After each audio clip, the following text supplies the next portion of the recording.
अस्सलाम वालेकुम। 9th class बेटे बायोलॉजी का चैप्टर हमने कंप्लीट कर लिया था। नेक्स्ट चैप्टर 9 हम आज स्टार्ट करेंगे, डैट इज़ प्लांट फिजियोलॉजी। क्या आज स्टडी करना है हमने? आज plant physiology. Let's start with the reading.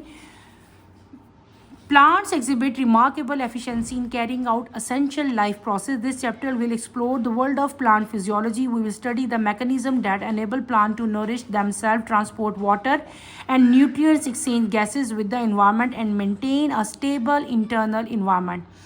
Autotrophic and heterotrophic organisms. Autotrophic organisms obtain water, carbon dioxide, and mineral from their environment and prepare their food. For example, some bacteria, algae, and all plants. Heterotrophic organisms obtain their food from other organisms like most bacteria, all protozoan, fungi, and animals.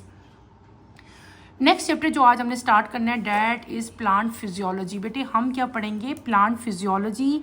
इसमें हम लोग सारे process जो है plant physiology में हम लोग वो प्रोसेसेस पढ़ेंगे जो प्लांट के अंदर हो रहे हैं। सारा मैकेनिज़्म प्लांट जो है वो किस तरह मिनरल ट्रांसपोर्ट करता है, जिस तरह उसके अंदर वाटर ट्रांसपोर्ट होता है, ये सारे के सारे गैसेस कैसे एक्सचेंज हो रही हैं।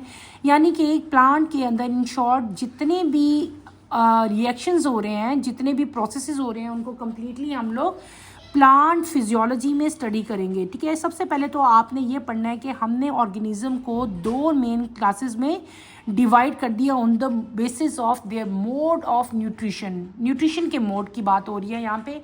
एक है हेटरोट्रॉपिक ऑर्गेनिजम्स और एक है ऑटोट्रॉपिक। ऑटोट्रॉपिक ऑर्गेनिज्म बेटे वो ऑर्गेनिज्म है जो कि अपनी फूड खुद प्रिपेयर करते हैं, उनको किसी सोर्स पर डिपेंड नहीं करना पड़ता। कॉमन एग्जाम्पल इनकी क्या है? प्लांट्स अपनी फूड खुद प्रिपेयर करते हैं bye simple process of photosynthesis. वो क्या करते हैं? सॉइल से वाटर लेते हैं और जो है इन्वायरमेंट से क्या लेते हैं? कार्बन डाइऑक्साइड और सनलाइट और क्लोरोफिल की प्रेजेंस में अपनी फूड खुद प्रिपेयर बनाते हैं। कौन सी फूड? ग्लूकोज। ठीक है, तो ऐसे तमाम ऑर्गेनिज्म जो अपनी फूड खुद प्रिपेयर करते हैं उनको हम लोग क्या कहते हैं? ऑटोट्रॉपिक ऑर्गेनिज्म कहते हैं। ठीक है, इसकी common example some bacteria, all algae and all green plants. Number 2 is heterotrophic organism. Heterotrophic organism वो ऑर्गेनिजम्स हैं जो अपनी फूड खुद प्रिपेयर नहीं करते बल्कि किसी और सोर्स पे जो है वो डिपेंड करते हैं। ठीक है, उनके अंदर फोटोसिंथेसिस का मैकेनिज्म नहीं होता। इसकी कॉमन एग्जांपल क्या है? बैक्टीरिया, प्रोटोजोन्स, फंजाई और तमाम के तमाम एनिमल्स, साथ साथ ह्यूमन बींग्स भी जो है वो हम लोग भी जो हैं बेटे हेटरोट्रॉपिक हैं, क्योंकि हम अपनी फूड जो है वो डिफरेंट सोर्सेज से, प्लांट से, एनिमल से जो है अपनी फूड हम ले रहे हैं। नेक्स्ट पेज पे आप लोग आ जाएं, पेज नंबर 134। टॉपिक आपका है 9.1 nutrition in plants. Nutrition means the process in which food is prepared or obtained and converted into body substance for growth and energy. आप इसको inverted commas में enclose कर लें। This is the definition of nutrition. Nutrients are the substance required by organism for energy, growth, repair and maintenance. दो चीज़ें हमने पढ़ ली बेटे, एक हमने पढ़ा न्यूट्रिशन और एक हमने पढ़ लिया न्यूट्रिएंट्स। What is nutrition? पहले मैं आपको ये बताऊंगी न्यूट्रिशन क्या है। न्यूट्रिशन बेटे वो प्रोसेस है जिससे क्या है फूड बनती है, फूड प्रिपेयर होती है और ऑब्टेन या हासिल होती है, और उसको जो है हम डिफरेंट बॉडी सब्सटेंस में चेंज करते हैं। किस लिए? For growth and energy. Nutrition दोनों में हो रही है, हिट्रोट्रॉप में भी हो रही है और ऑटोट्रॉप में भी हो रही है। ठीक है, यानी कि वो प्रोसेस जिसमें फूड प्रिपेयर होती है या फूड ली जाती है। ऑटोट्रॉप तो खुद इसका मतलब है कि प्रिपेयर कर रहे हैं, लेकिन हिट्रोट्रॉप जो कर रहे हैं वो दे ऑब्टेन फूड, वो कहीं और से ले रहे हैं। तो फूड का बनना या फूड का लेना, दोनों प्रोसेसेस को हम लोग कंबाइनली क्या कहेंगे? न्यूट्रिशन कहेंगे। ठीक है, क्लियर हो गया। नेक्स्ट चीज़ है न्यूट्रिएंट्स। वो सब्सटेंस, अब सब्सटेंस की बात होगी, वो सब्सटेंस जो ऑर्गेनिज्म को अपनी एनर्जी के लिए, अपनी ग्रोथ, रिपेयर और मेटाबॉलिज्म के लिए, मेंटेनेंस के लिए चाहिए होते हैं, रिक्वायर्ड होते हैं, उन सब्सटेंस को हम लोग क्या कहते हैं? न्यूट्रिएंट्स कहते हैं। आपकी दो डेफिनेशंस यहाँ पे हमने कवर कर ली, पहले न्यूट्रिशन की, फिर किसकी? न्यूट्रिएंट्स की।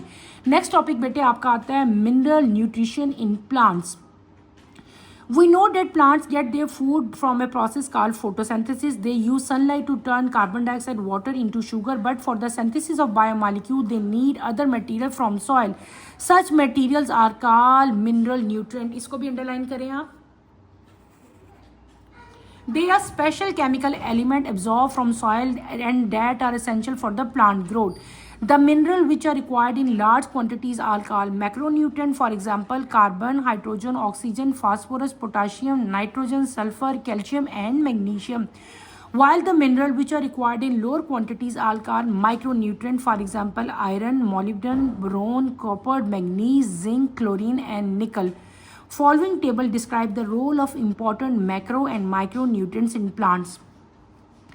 बेटे ये तो आप लोगों को पता है कि प्लांट जो है अपनी फूड एक सिंपल प्रोसेस जो है जिसको हम लोग फोटोसिंथेसिस कहते हैं उससे अपनी फूड बनाते हैं। कैसे बनाते हैं? दे यूज सनलाइट और सनलाइट की प्रेजेंस एंड क्लोरोफिल की प्रेजेंट में ये क्या लेते हैं? वाटर और कार्बन डाइऑक्साइड, और इसको मिक्सअप करके केमिकल रिएक्शन होता है और उस रिएक्शन के रिजल्ट में क्या आपके पास बनता है?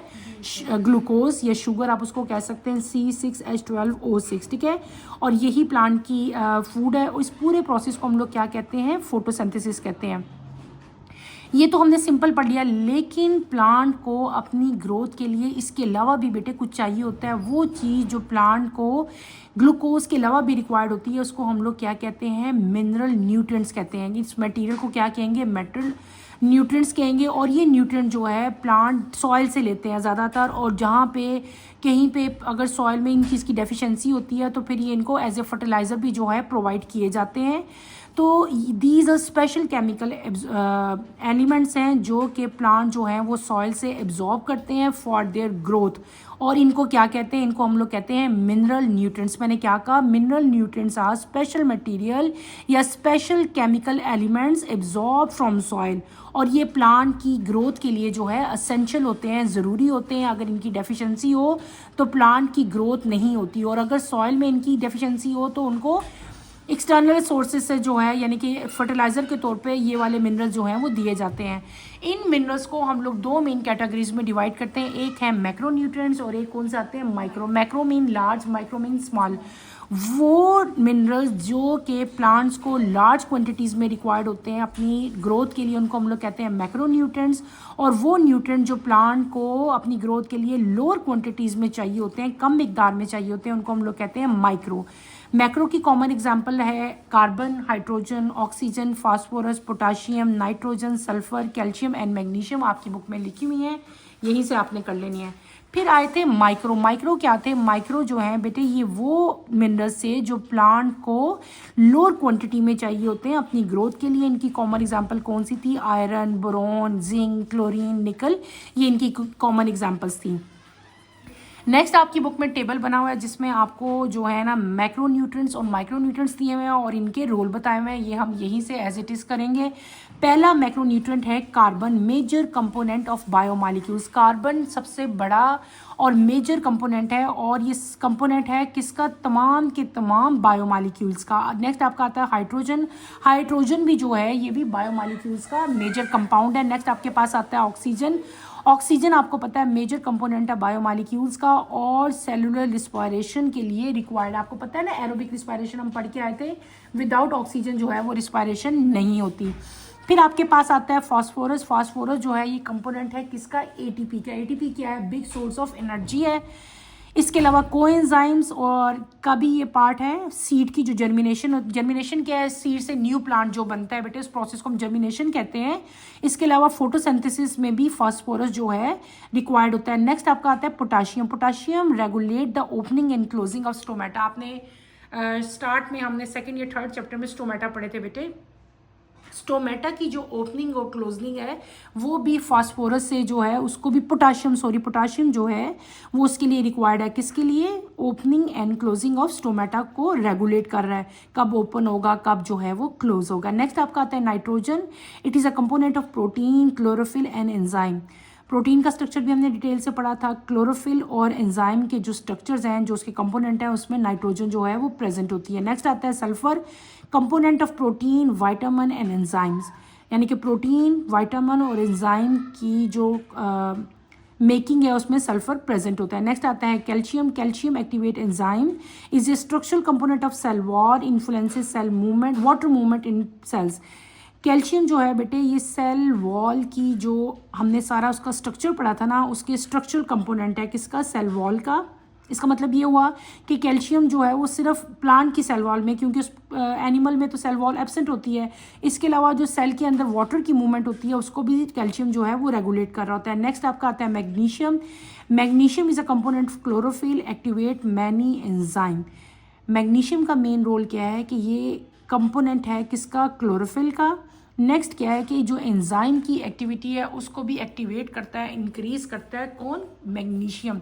ये जो मैंने अभी आपको सारे न्यूट्रिएंट्स बताए ये आपके मैक्रो न्यूट्रिएंट्स है। अब हम अपने अगले टेबल की तरफ आएंगे, डैट इज माइक्रो न्यूट्रिएंट्स। ये वो न्यूट्रिएंट्स हैं जो प्लांट को लोअर क्वांटिटी में अपनी ग्रोथ के लिए चाहिए होते हैं लेकिन इनकी क्वांटिटी जो है वो मैक्रो की निस्बत लो होती है। पहला आपका आता है iron. Iron is necessary for photosynthesis activities many enzyme. Iron जो है वो फोटोसिंथेसिस के लिए बेटे रिक्वायर्ड होता है और बहुत सारे एंजाइम को एक्टिवेट कर रहा होता है। Next is molybdenum, component of enzyme that convert nitrates to ammonia. ये वो न्यूट्रेंट है जो कि एंजाइम का कंपोनेंट है और इसका मेन फंक्शन क्या होता है कि ये नाइट्राइट्स को अमोनिया में कन्वर्ट कर रहा होता है। क्या कर रहा होता है, नाइट्रेट्स को अमोनिया में कन्वर्ट कर रहा होता है। Boron for sugar transport, cell division and certain enzyme. Boron nutrient जो है ये शुगर की ट्रांसपोर्टेशन, सेल्डोवियन और एंजाइम की एक्टिविटी को इन्हांस करता है। नेक्स्ट आता है कॉपर। कॉपर जो है वो सेवरल एंजाइम जो है डिफरेंट एंजाइम का कंपोनेंट है। मैग्नीज, मैग्नीज बहुत इंपॉर्टेंट है, ये involve in the activities of enzyme of photosynthesis and respiration. दोनों जो प्रोसेस हैं फोटोसिंथेसिस और रिस्पायरेशन, इन दोनों प्रोसेसेस के लिए एंजाइम रिक्वायर्ड है। इन एंजाइम की एक्टिविटी को इंक्रीज करता है मैग्नीज। नेक्स्ट है zinc, required in large number of enzyme. ये भी एंजाइम की एक्टिविटी को इंक्रीज करता है और बहुत सारे एंजाइम की एक्टिवेशन के लिए जो है जिंक रिक्वायर्ड है। Next is chlorine, involve in the osmosis of water. Osmosis of water क्या है कि वाटर का अपटेक होना लो कंसंट्रेशन से from higher concentration to lower concentration, जो वाटर की मूवमेंट है उसको बैलेंस कर रहा है कौन, क्लोरीन। किस मिनरल की बात हो रही है, क्लोरीन की। मैंने क्या बताया है, जो प्लांट के अंदर वाटर की ट्रांसपोर्टेशन है ना, जहाँ पे उसकी अमाउंट कंसंट्रेशन ज़्यादा है वाटर की, वहाँ से लो की तरफ जो उसकी मूवमेंट है उसको बैलेंस कर रहा है।